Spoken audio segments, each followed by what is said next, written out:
పుష్యమిత్రుడు తాంజాతోపే రుద్రమదేవి ఝాన్సీ రాణులు సువర్ణ పుటలతో చరిత్ర నింపిన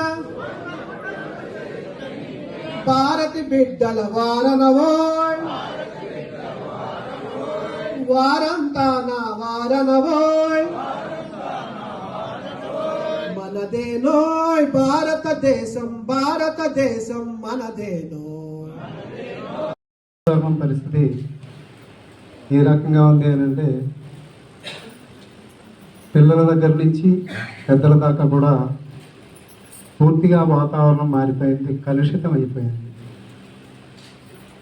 భక్తి చాలానే ఉంటుంది, భక్తి అంతా కూడా దేవాలయాల వరకు చాలా బాగానే ఉంటుంది. అలాగే కొబ్బరికాయలు కొట్టడం కానీ, పువ్వులు ఇవ్వటం కానీ, ఇటువంటి అన్ని విషయాల్లో కూడా చాలా బాగుంటుంది.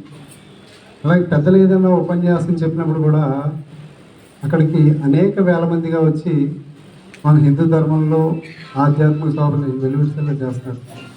అయితే ఇది ఎక్కడి వరకు ఆగుతోంది, ప్రయాణం ఎక్కడి వరకు జరుగుతోంది అంటే ఈ ప్రయాణం అంతా ఆలయాల వరకు, ఉపన్యాసాల వరకు చాలా బాగా చెప్పారు, చాలా బాగా చేశారు, ఇంతవరకే ఉంటుంది తప్ప ధర్మం వైపు ఎవరు కూడా ప్రయాణం చేసే పరిస్థితులు కనబడట్లేదు.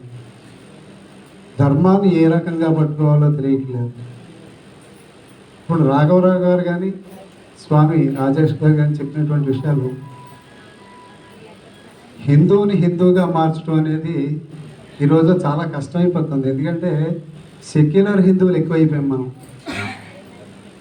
ఉన్నది భారతదేశంలో 80% మంది హిందువులు ఉంటే అందులో 50% మంది సెక్యులర్ హిందువులు అయిపోయారు.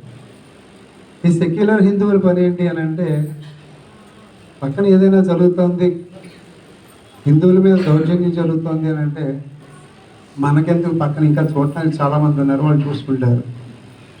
ఇలాంటి వాతావరణంతో మనం కలుషితం అయిపోతున్నాం తప్ప ధర్మాన్ని ఎవరు కూడా పటిష్టం చేయలేకపోతున్నారు.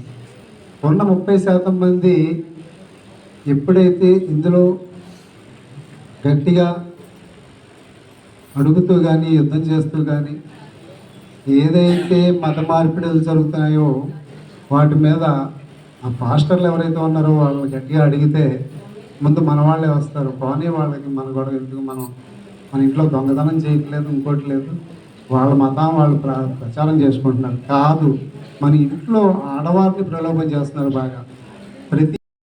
అలాగే ఈ కార్యక్రమానికి హాజరైనటువంటి హిందూ బంధువులందరికీ నమస్కారం. ముందుగా నా పరిచయం, నా పేరు తూనుగుంట్ల రాజేష్ అండి. నేను గుంటూరు పట్టణంలో ఉంటాను, అంటే కృష్ణానదికి దగ్గరగా ఉండేటువంటి ప్రదేశం. నేను ఆ ప్రాంతంలో పుట్టినప్పటికీ నాకు ఈ గోదావరి పరివాహక ప్రాంతం ఉన్న రాజమండ్రి అన్న నాకు చాలా అభిమానం ఉంటుంది. అంటే మనకు రాష్ట్ర విభజనకి ముందు, అంటే ఉమ్మడి ఆంధ్రప్రదేశ్లో హైదరాబాద్ రాజధానిగా ఉండేది అందరికీ తెలుసు. ఇప్పుడు ప్రస్తుతం అమరావతి రాజధానిగా ఉంది. కానీ చాలా కాలంగా మన రాష్ట్రానికి ఈ గోదావరి పరివాహక ప్రాంతం, ప్రత్యేకంగా రాజమండ్రి సాంస్కృతిక రాజధాని, అది మనందరికీ తెలిసిన విషయమే.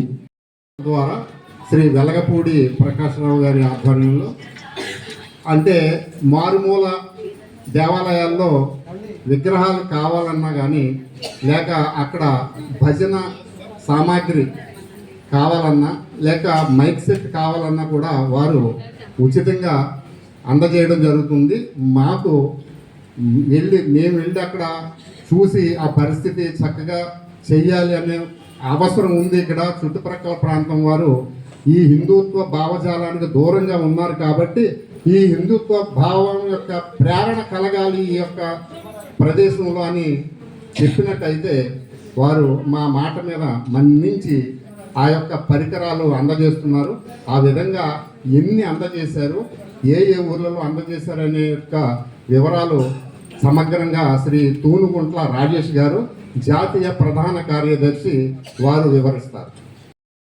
దగ్గరలో ఉన్నారు, వారిని కూడా తదుపరి పిలుస్తాం.